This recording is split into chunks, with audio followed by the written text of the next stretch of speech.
지금은 이렇게 빵이나 과일이 흔하지요. 그런데 제가 어렸을 때만 해도 그렇지 않았습니다. 저는 이제 시골에 살았는데 이 초등학교 때 바나나를 처음 봤고 그리고 처음 먹어봤습니다. 뭐 그때는 이제 과자나 빵이 아주 귀한 때였죠. 어쩌다가 한 번씩 어머니가 시장에 다녀옵니다. 그때만 해도 이제 재래시장이 참 많았었는데 뭐 5일장, 뭐 7일장 이렇게요. 갔다 오시면은 보자기를 들고 오십니다. 그리고 보자기를 풀어보면 그 속에 맛있는 빵이 들어있고 어떤 때는 이 떡이 들어있기도 합니다. 그러면 이제 우리 형제들이 올망졸망 이렇게 모여 앉아서 그 맛에 감탄하며 행복하게 먹었던 그런 기억이 납니다. 여러분, 우리 어머니는 그것을 왜 보자기에 싸서 가져오셨을까요? 좋은 것을 자식에게 먹이고 싶기 때문에 그렇습니다. 그렇습니다. 부모는 좋은 것을 보면 자식이 생각이 나고 그리고 그것을 주고 싶은 것입니다. 오늘 부모는 우리 아버지가 되시는 하나님이 자녀인 우리에게 주시는 좋은 것에 대한 그런 말씀입니다. 여러분, 하나님 우리에게 무엇을 주시나요? 본문에 보니까 하나님 우리에게 좋은 것을 주신다고 하십니다.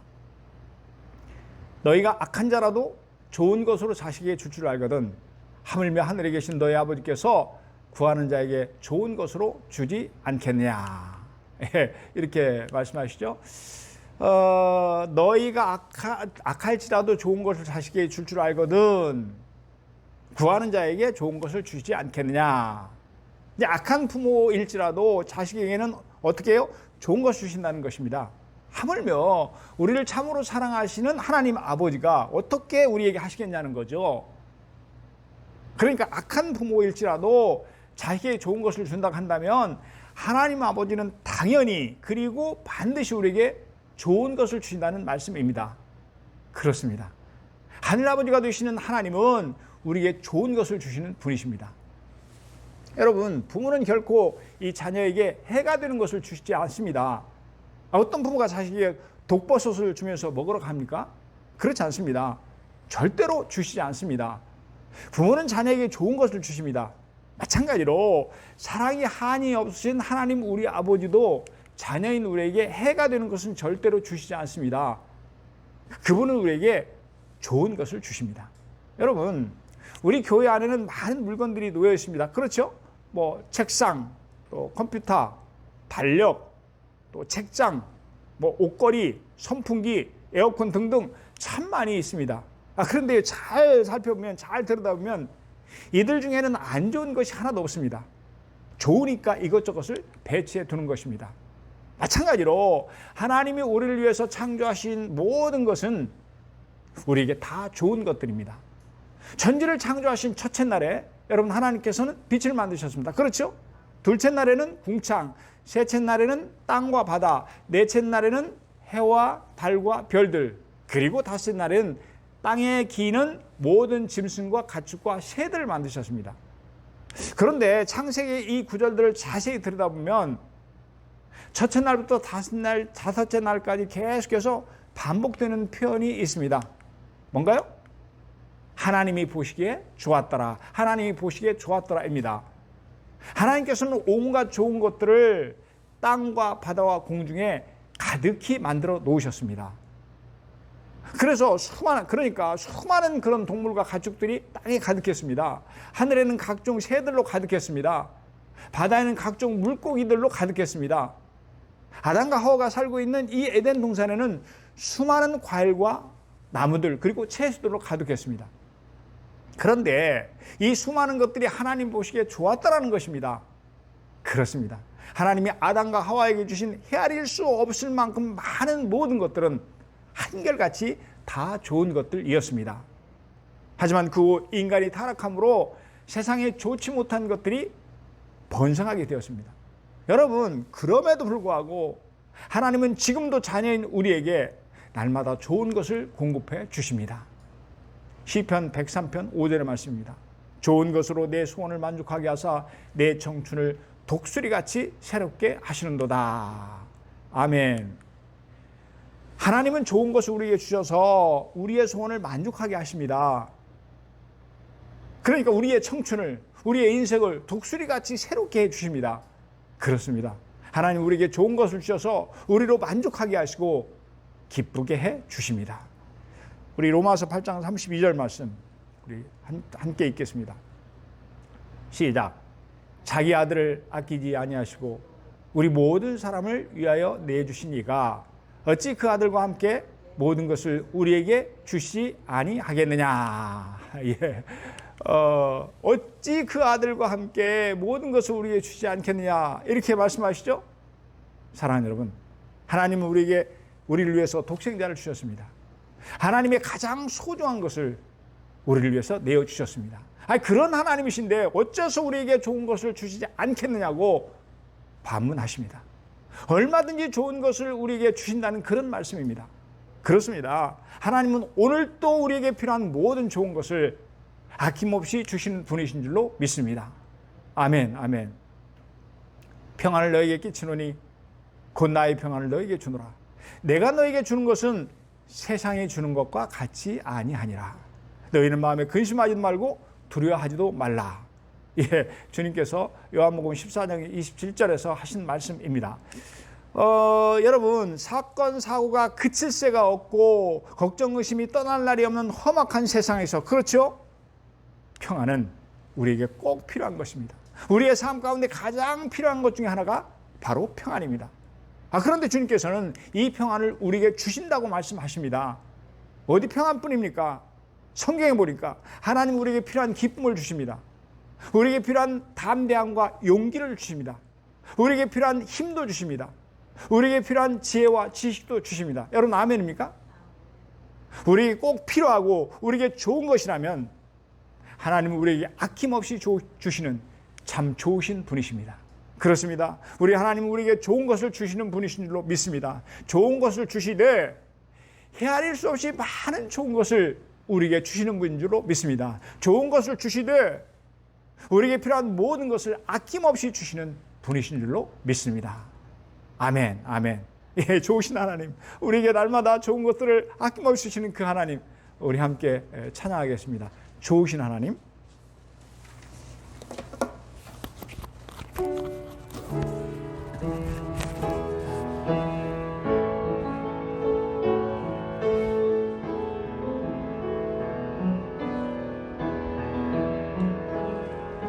좋으신 하나님, 좋으신 하나님, 참 좋으신 나의 하나님,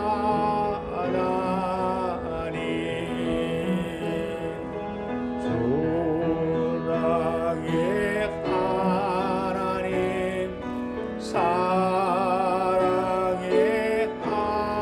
하나님, 참 좋으신 나의 하나님, 왜 우리에게 주시는 한없는 은혜를 우리에게 주시는 참 좋으신 나의 하나. 우리 다시 한번 합니다. 좋으신 하나님, 좋으신 하나님, 좋으신 하나님, 참 좋으신 나의 하나님.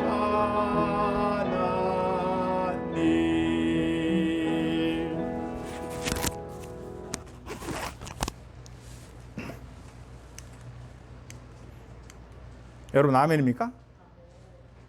그렇다면 여러분, 우리에게 주시는 그 많은 것 중에 가장 좋은 것은 무엇일까요? 하나님은 우리에게 좋은 것을 한없이 주시는 분이십니다. 그런데요, 오늘 본문에 보면 그 많은 것 중에 가장 좋은 것이 있다고 말씀하십니다. 그것은 바로 하나님이 우리에게 주시는 성령이라고 말씀하십니다. 마태복음 7장 11절과 그리고 본문 13절을 보시겠습니다. 먼저 마태복음 7장 11절입니다. 너희가 악한 자라도 좋은 것으로 자식에게 줄 알거든 하물며 하늘에 계신 너희 아버지께서 구하는 자에게 좋은 것으로 주시지 않겠느냐. 오늘 본문 13절 말씀 우리 한 목소리로 같이 읽겠습니다. 시작. 너희가 악할지라도 좋은 것을 자식에게 줄 알거든 하물며 너희 하늘에 계신 너희 아버지께서 구하는 자에게 성령을 주시지 않겠느냐 하시니라. 아멘, 아멘. 마태복음 7장 11절에서 말씀하시는 좋은 것이 오늘 본문 13절에 보면 구하는 자에게 성령을 주시지 않겠느냐. 다시 말해서 하나님이 우리에게 주시는 가장 좋은 것이 뭐라고 말씀하십니까? 성령이라고 하십니다. 그렇습니다. 성령님은 하늘아버지가 우리에게 주시는 가장 좋은 선물입니다. 선물 중에 선물입니다. 그야말로 최고의 선물입니다. 그렇다면 여러분, 성령이 우리에게 왜 성령이 우리에게 가장 좋은 선물입니까? 성령은 마치 잘 갖춰진 종합 세트의 선물과 같기 때문에 그렇습니다. 여러분, 우리는 이 선물을 받는데 종합 세트의 선물을 받을 때가 있어요. 여러분도 그런 적이 있으시죠? 근데 뚜껑을 열어보니까 골고루 잘 갖춰진 다양한 종류의 그런 선물들이 들어 있습니다. 하나님이 우리에게 보내주신 성령님도 바로 이와 같은 분이시라는 의미입니다. 그러니까 성령님 안에는 좋은 것이 한두 가지가 아닙니다.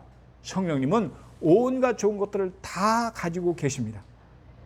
우리는 지금 2달 동안 삶의 예배를 드리고 있습니다. 여러분 뭘 느꼈습니까? 하나님께서는 우리의 삶의 모든 분야에서 온갖 좋은 것들을 주신다고 하는 것입니다. 참 많은 다양한 은혜를 우리에게 주신다는 것을 우리는 알 수 있습니다. 이처럼 성령님은 어느 한 가지만이 아니라 다양한 종류의 은혜를 우리에게 주신다는 말씀입니다. 그런데 주님이 주시는 것 중에 가장 좋은 것이 바로 성령이라고 하는 것입니다. 여러분, 성령, 원어로 보면 파라클레토스인데 성령님이 누구십니까? 파라클레토스가 어떤 분입니까? 성령님은 우리를 위로하시는 분이십니다. 우리의 위로자이십니다. 우리가 고통스럽거나 슬픈 일을 당할 때 성령님은 우리에게 한없는 위로를 주십니다. 또한 성령님은요, 우리를 변호하시는 분이십니다. 우리의 변호자이십니다. 우리의 죄를 변호해 주시고 어려운 삶 가운데 우리를 변호해 주시는 바로 그분이 성령님이십니다. 성령님은요, 우리가 사랑할 수 없는 자까지 사랑할 수 있게 하시는 분입니다. 여러분, 세상에는 우리 힘으로 사랑할 수 없는 자들이 있죠? 없습니까? 우리를 해코자 하는 자들, 나에게 마음의 상처를 준 사람들, 나의 원수들, 어떻게 사랑할 수 있습니까? 그런데 성령님은 그런 자들을 품게 하시고 그 사람을 사랑하도록 우리를 도와주십니다. 성령님은 우리에게 사랑의 마음을 부어주십니다. 또한 성령님은 하나님과 예수님을 알고 믿게 해주시는 분이십니다. 우리가 하나님을 안다고 하지만 여러분 잘 생각하면 아는 것은 극히 일부분입니다. 그런가 하면 말씀의 뜻을 잘 깨닫지 못할 때가 많이 있습니다. 그런데 성령님은 미처 알지 못한 것들을 알게 해주십니다. 깨닫게 해주십니다. 하나님이 누구신지, 예수님이 누구신지, 말씀의 뜻이 무엇인지 하나하나를 깨닫게 해주십니다. 그런가 하면 성령님은 우리를 자유케 하시는 분이십니다. 근심 걱정으로부터 또한 죄로부터 우리를 자유케 해주십니다. 그렇습니다. 성령님은 오셔서 한두 가지가 아니라 다양하게 역사하십니다. 그러므로 성령님은 잘 갖춰진 종합 세트의 선물처럼 가장 좋은 선물이라고 말씀하시는 것입니다. 여러분 아멘입니까? 성령님이 가장 좋은 선물인 또 하나의 이유는요, 성령의 충만한 역사 때문입니다. 성경은 성령으로 충만한 이 모습을 세술에 취한 것으로 비유합니다. 여러분 기억하시죠? 오순절 성령 강림의 현장을 목격한 유대인들은 그곳에서 성령으로 충만한 제자들의 모습을 보았습니다. 그리고 그들 세술에 취했다고 비난합니다. 여러분, 술이라는 게 어떤 겁니까? 사람이 술에 취하면 어떻게 되죠?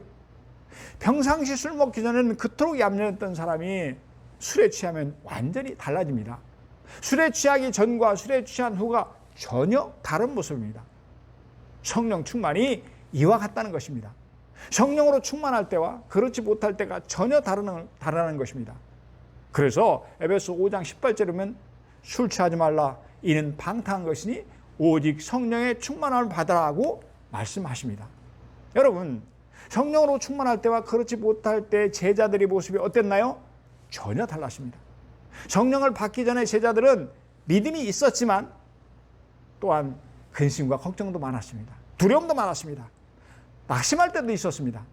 하지만 여러분, 사도행전 2장에 보니까 성령으로 충만한 제자들의 모습이 어땠나요? 삶과 모습이 완전히 달라졌습니다. 전혀 다른 사람같이 보였습니다.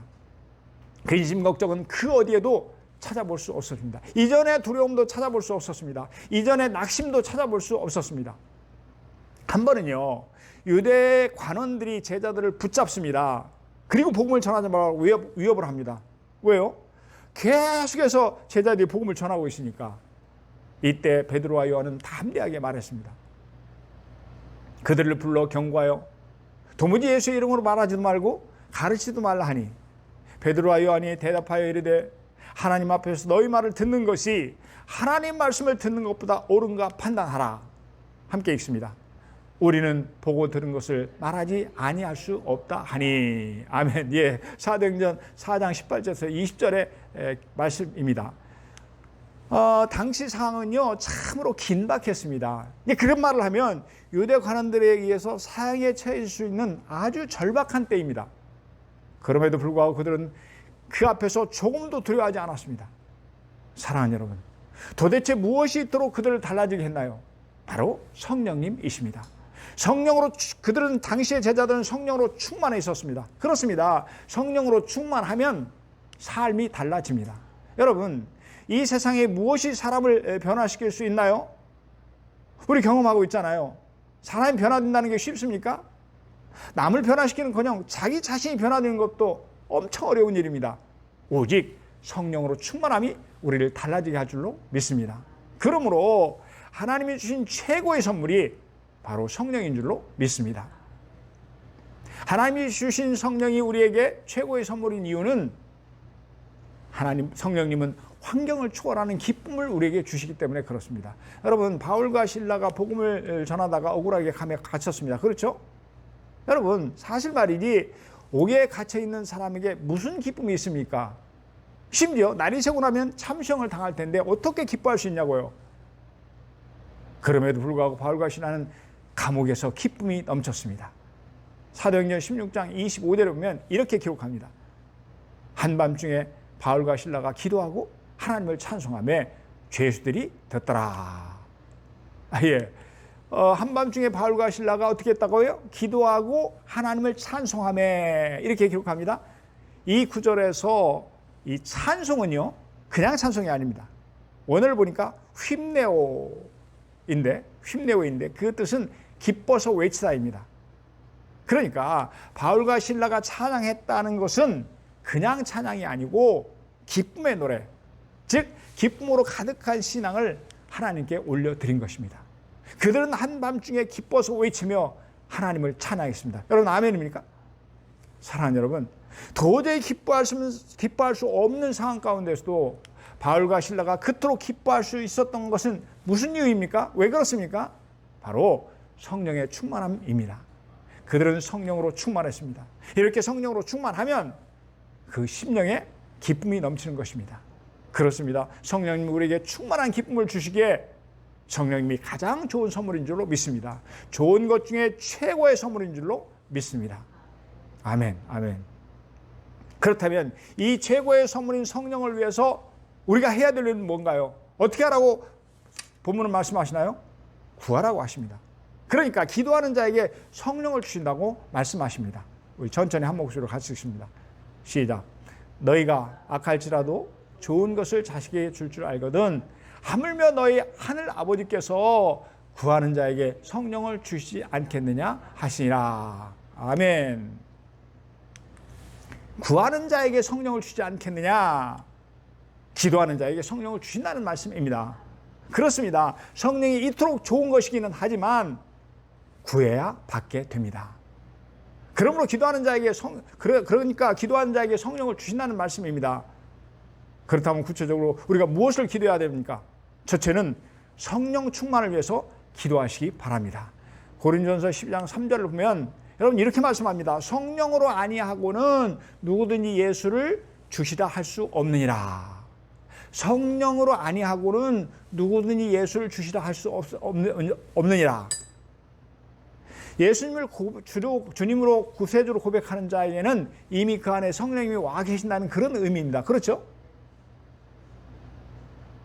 그래서요, 성령을 구하라는 이 말씀이 잘 이해가 되지 않을 수가 있습니다. 아니, 성령님이 이미 우리 안에 계신데 또 무슨 성령을 구하라고 그래? 여러분, 성령을 구하라는 말은 성령의 충만함을 위해서 기도하라는 뜻입니다. 그러니까 성령이 내 안에 계시다는 그것과 그리고 성령으로 충만하다는 것은 다르다는 거예요. 성령이 계신다 해도 내가 성령으로 충만해 있지 않으면 우리는 성령님이 주시는 그 놀랍고 풍성한 은혜를 경험하지 못합니다. 그래서 주님은 우리에게 성령의 충만함을 구하라고 말씀하시는 것입니다. 미국의 전도자이자 교육가 그리고 저술가였던 R.A. 토레이 목사님 이렇게 말했습니다. 나는 아침에 일어나면 성령 충만을 위해서 기도한다. 하나님, 성령 충만하게 도와주십시오. 왜냐하면 성령 충만하지 않으면 오늘 하루 나는 너무나 쉽게 흔들릴 수 있는 사람이기 때문입니다. 또한 하나님, 제가 성령으로 충만하다고 느끼지 못할 때 함부로 말하지 않도록 도와주십시오. 왜냐하면 성령이 충만하지 않을 때 말하면 실언이 되기 쉽고 사람들에게 상처를 주기 쉽기 때문입니다. 하나님, 제가 성령 충만하지 않을 때 제 인생에 중요한 결정을 하지 않도록 도와주십시오. 왜냐하면 성령 충만하지 않으면 저희 결정은 잘못될 가능성이 많기 때문입니다. 이처럼 R.A. 토레이 목사님은 성령 충만을 사모했습니다. 그렇습니다. 우리가 스스로 자신의 감동을 다스린다는 것은 결코 쉬운 일이 아닙니다. 부패한 인간의 죄성이 우리 안에 있기 때문에 우리는 자주 넘어집니다. 그래서 성령의 충만함을 구해야 한다고 하시는 것입니다. 또한 우리는 구체적으로 무엇을 구해야 됩니까? 첫째는 성령의 충만함을 위해서 기도하고, 둘째는요, 성령의 인동을 하심을 위해서 기도하시기 바랍니다. 예를 들어서 지금 걱정 근심이 많습니다. 그럴 때가 있죠. 괴롭고 힘이 듭니다. 바로 이때 우리는 근심에서 벗어나게 해달라고 성령님께 기도해야 합니다. 이렇게 기도할 때 성령님은 근심, 걱정으로부터 우리를 자유케 해주시는 것입니다. 또한 내 힘으로 사랑할 수 없는 상황이 옵니다. 바로 이때 어떻게 하라는 것입니까? 성령님께 기도하시기 바랍니다. 성령님, 내 힘으로는 저 사람을 품을 수 없습니다. 저를 도와주십시오. 이렇게 기도할 때 성령님은 기도하는 자의 마음에 사랑을 부어주시는 것입니다. 그러므로 우리는 항상 성령의 은혜를 구하고 성령의 능력을 구하고 성령의 충만함을 구해야 할 줄로 믿습니다. 말씀을 정리합니다. 오늘 본문을 통해 주신 은혜가 무엇입니까? 하나님은 우리에게 좋은 것을 주시는 분이시라는 것입니다. 하나님은 우리에게 가장 좋은 선물인 성령을 주시는 분이십니다. 그러므로 성령을 구하라고 말씀하십니다. 구하라. 그러면 너에게 주실 것이요. 찾으라. 그러면 찾아낼 것이요. 문을 두드리라. 그러면 너에게 열릴 것이니 구하고 찾고 두드리면 하나님께서 좋은 것을 주시며 최고의 선물인 성령을 주시겠다는 약속의 말씀입니다. 여러분 아멘입니까? 사랑하는 성도 여러분, 좋은 것을 주시는 하늘 아버지께 성령의 은혜를 구하시길 바랍니다. 성령의 능력을 구하시길 바랍니다. 성령의 충만함을 구하시길 바랍니다. 하나님이 기도하는 자에게 성령 충만함을 줄 줄로 믿습니다. 성령님이 주시는 놀라운 능력으로 살게 해줄 줄로 믿습니다. 성령이 주시는 풍성한 은혜를 날마다 누리며 살게 해줄 줄로 믿습니다. 이 크고 귀한 은혜가 우리 모두와 영원토록 함께 하시기를 주님의 이름으로 축복합니다. 축복합니다. 제가 기도하겠습니다. 하나님.